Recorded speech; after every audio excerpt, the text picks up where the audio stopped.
এবারে খেলার খবর জানাচ্ছি। নারী ফুটবল লিগের বাকি আছে আর মাত্র 3টি ম্যাচ। শেষ মুহূর্তে এসে ট্রফি উন্মোচন করলো বাংলাদেশ ফুটবল ফেডারেশন বাফুফে। তাতে রোমাঞ্চিত খেলোয়াড়েরা। বাফুফে জানিয়েছে লিগ এবার সিঙ্গেল ফরম্যাটে হলেও আগামী মৌসুম হবে 2 লেগের, সাথে বাড়বে ভেন্যু সংখ্যাও। সাধারণ মানুষের বিনোদনের কেন্দ্র হিসাবে বিবেচিত হয় পার্ক। সোমবার রাজধানীর গুলশানে বিচারপতি শাহাবুদ্দিন আহমেদ পার্কে বাফুফে এবার করল ভিন্ন আয়োজন। শেষ প্রান্তে থাকা নারী ফুটবল লিগের 7ম আসরের ট্রফি উন্মোচন করেছে সংস্থাটি। ট্রফি উন্মোচন হবে, তো ওই জিনিসটা আমার কাছে একটু খারাপ লাগছে। কারণ হলো সর্বপ্রথমই সবসময় দেখি যে ট্রফিটা প্রথমেই লিগ শুরু হওয়ার আগে উন্মোচন হয়, কিন্তু এটা মানে খেলার মাঝখানে নতুনত্ব কোনো কিছু দেখলে আসলে আমাদের অনেক ভালো লাগে। তো এরকম কখনো আর হয় নাই।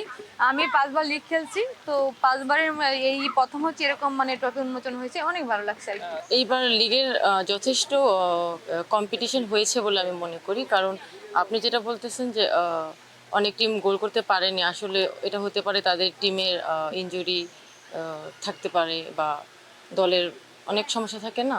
আগামী মার্চে এএফসি এশিয়ান কাপে অংশ নিতে এই মাসের মাঝামাঝিতে অস্ট্রেলিয়ার উদ্দেশ্যে ঢাকা ছাড়বে বাংলাদেশ নারী দল। তাই এবার নারী লিগটাও আয়োজিত হয়েছে সিঙ্গেল লেগ ফরম্যাটে। তবে আগামীতে 2 লেগের পাশাপাশি ভেন্যুর সংখ্যা বাড়ানোর চিন্তা রয়েছে বাফুফের। আমাদের যেটা উদ্দেশ্য ছিল মিশন অস্ট্রেলিয়ার জন্য মেয়েদেরকে এনাফ গেম টাইম দেওয়া এবং টপ প্লেয়ার তারা যেন বেঞ্চে না থাকে সেটা আমরা ইনশিওর করতে পেরেছি। I think that was very good.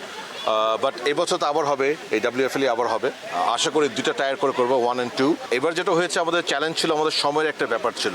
So দিনে এতগুলি খেলা ডেফিনেটলি আমরা এবার রাখবো না, আমরা ম্যাক্সিমাম 1টা কিংবা 2টো করে থাকবে। সূচি অনুযায়ী মঙ্গলবার 3টি ম্যাচ এবং 13 ফেব্রুয়ারি শেষ হওয়ার কথা রয়েছে লিগের খেলা। এখন পর্যন্ত আমাদের কাছে কোনো তথ্য আসে নাই। মোহাম্মদ হাসিব, দীপ্ত স্পোর্টস, ঢাকা।